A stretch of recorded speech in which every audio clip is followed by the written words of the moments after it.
So the process for undertaking a card sort, which is a preliminary to an interview, is that you get the pre-prepared cards, and the process for making these cards is in one of the documents that you've got in front of you.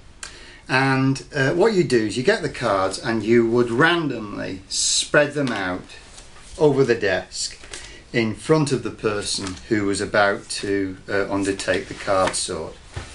One of the bonuses, I think, of the card sort process is that it's a physical exercise, and as daft as that may sound, I think sometimes the people you're interviewing prefer that kind of physicality and being able to sort and sift different competencies.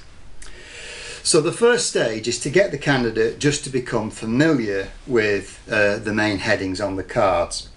And what the main cards have is a title and then a brief descriptor underneath it. Once the candidate is familiar with the cards, then you would ask them to pick out from this range of cards the key set that they think is of a particular challenge or problem for them.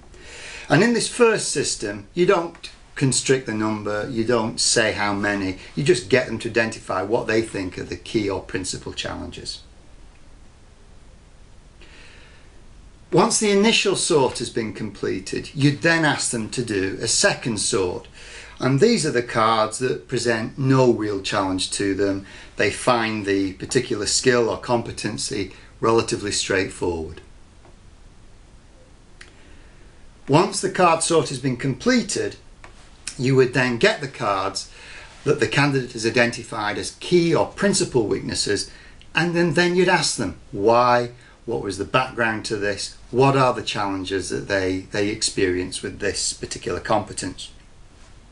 And the benefit of this is that the cards kind of promote or get people to think about and reflect upon their own focus in their jobs. And by doing this, by conducting the card sort method, it allows you to have, I think, a much more constructive interview with the person once the analysis has been completed.